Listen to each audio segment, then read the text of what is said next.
So yun, good morning. Good morning sa aking mga subscriber, sa mga sumusuporta at nanonood ng aking YouTube channel. Good morning. Good morning, Sir Javi. Happy birthday. Alas 3 ako, Gising? Oo, hindi na makatulog. Aga mo, sir. Aga mo na kasi nga. Ako eh. Mag-sleep ka muna. So yun, ngayong umaga pupunta tayo ng Montalban kasi may ano doon, may Big Hope. So dinaanan muna natin si Upline JAVY. Tapos daanan natin si GMD Mitch. Sila yung ating mga pangmalakas ang speaker.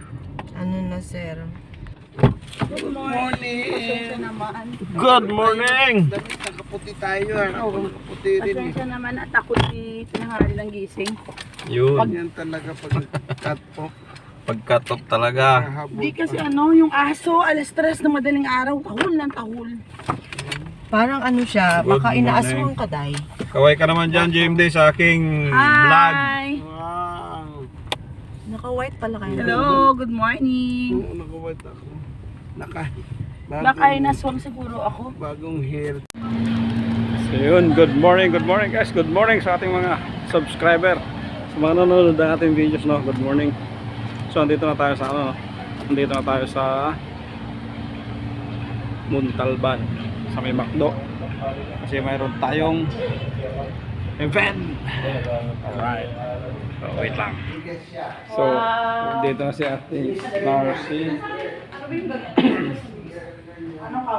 Si GMD. Good morning. Morning. Si GMD at si NMD. Hi! So, NMD na yan. Si Ate Narcy. Good morning, Ate Narcy. Oy, bro. Good morning, bro. Morning.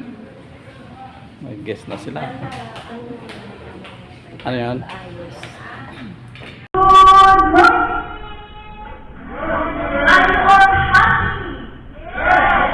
Are you all excited? Yes! Ano pa nga na-inspire? Kapag nag-feel namin nagiging happy na kami sa aming ginagawaan na inspire. Inspire na daw doon na kami inspire na. Yes! So, again, are you all happy? Yes! And then, sabi ko, and I have to go this morning. Na actually, before possible na-inspire, for 13 years, sa different banks. So, I've been employed in International Bank for almost 9 years, and transferred ako sa local bank as assistant manager for 5 years. So, nag-resign po ako, at nag-try po ako mag-business. I've been a traditional business owner for 9 years. Ngayon po, nag-lifestyle po ako. Anong reason man yun? Meron ako, malalaman niyo po mamaya. So, before we start po, magiging po tayo muna ng blessing kay Lord para mas lalo natin maintindihan yung presentation natin ngayon.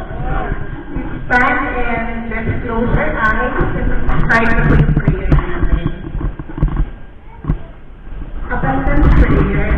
I accept that the gift of abundance and grace now, at this very moment. Everything that I ask or have is good. And it is from God Himself. I identify everything I do with success. I am ready for breakthrough. I am ready to see things with new eyes, to enjoy my life to the fullest. With grateful heart, I accept abundance. I know it is mine. I am grateful for all I have. I am grateful for all I will receive. Whatsoever I ask in the name of the Holy One, I will and have already received. Amen. So, again, lahat po, pwede lang po tayong maupo. Bago po yung lahat, meron po tayong house rules. Kung meron po kayong mga cellphone, I'm sure na lahat tayo mayroong cellphone. Kasi sabi nila, pag wala ka daw cellphone sa panahon ngayon, hindi ka tao. Totoo ba yun? So, di ba pag yung mga bata may cellphone? So, please, turn off muna. Pero hindi ko talaga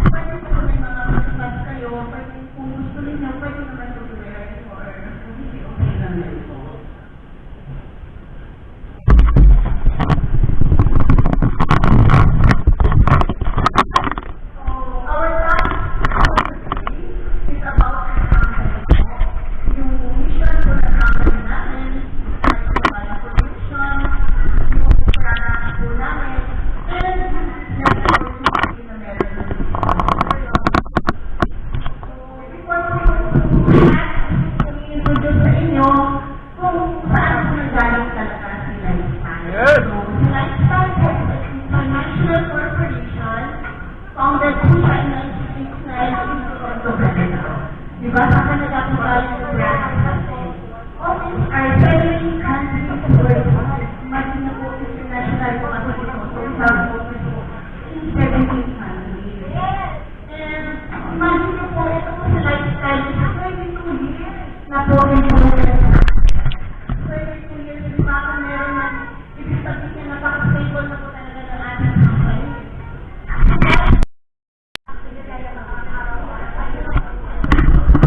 So ayun, tapos na yung event. So,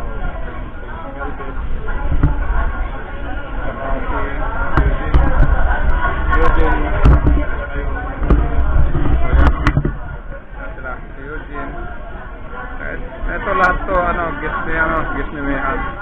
So, nandun sa dulo si GMD Mitch, si NMD Lisa, si Hani, at nandun din si Sir Javi sa dulo, no? So, tara. Punta natin sila isa-isa. Tignan natin sila. Habang nag-uusap sila, kuha na natin sila ng video. Okay?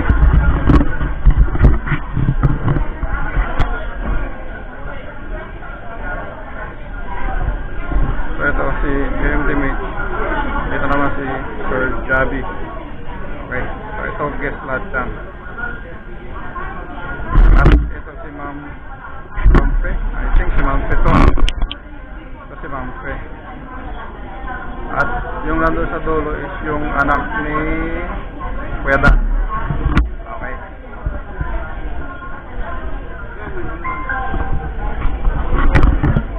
Ito yung husband ni Lisa. Tutuk ka. At ayun si Ate Narcy. Ito si Mayan at si Eugene. So guest, lahat nila to. So lahat yan, guest nila yan.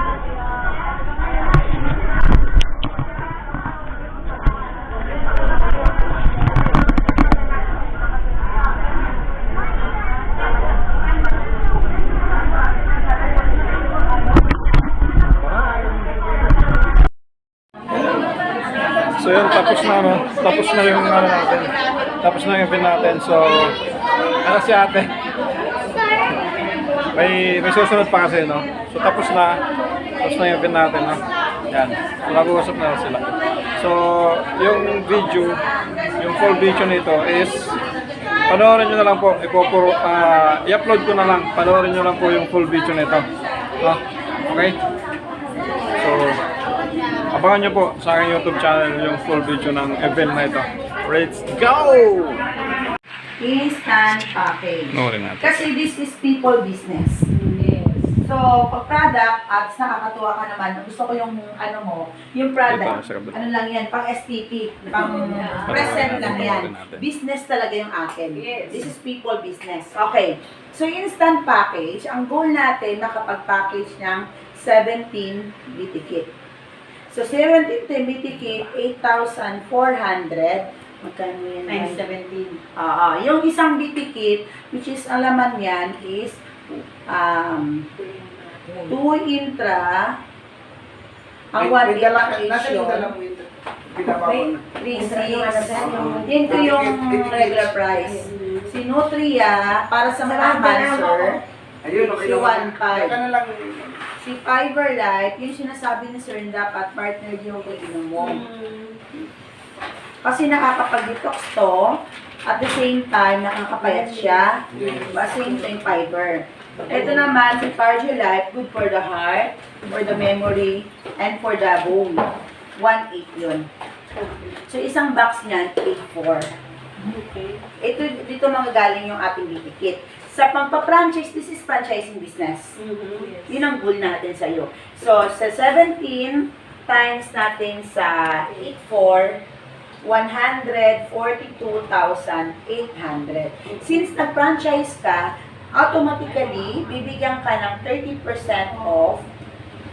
Then, marketing tools, kasi cover siya in 41 countries. And then, 1 million accident insurance. Yes. And sinasabi ni Lisa kanina, distributor ako nag-claim, i-waiting na lang ng check. Yes. Kasi although may insurance naman kayo, alam ko, kasi may gumala. So, additional lang to. Minsan kasi ang food supplement, parang akala mo wala nang ginagawa sa katawan natin. Pero minsan, yung sa internal mo, may mga cells ka doon na ina-address niya. Parang yung distributor ko na senior, mukha siyang bata. Sabi niya, ang tagal ko nang magiinom ng food supplement. Wala naman ako naramdaman, pero mukha siyang bata. Yun po yung result ng food supplement sa iyo. Kasi mayroong mga cells ng katawan mo sa loob, hinaayos. Kaya mukhang bata ka. Kaya siguro wala akong sakit. Kaya nga po. Actually, ang intra, matagal na namin alam kasi yung buhay pa yung biyanan ko, di ba Day? Si Mama, binibilihan ko talaga ng intra yun. May nagbebenta sa amin kasi sabi ganyan. Yung buhay yung biyanan ko, sinusuplayan ko sila dito ng intra, yun yung iniinom nila. Yun, di ba si Mama Day? Yun, hanggang sa namatay na nga. Yun, na-stop na siyempre yung gamit ng intra. Tapos ngayon na lang ulit, yun ang kami sa last. Eh, kaya paano kung second time around na pala ito, bumalik sa yung intra?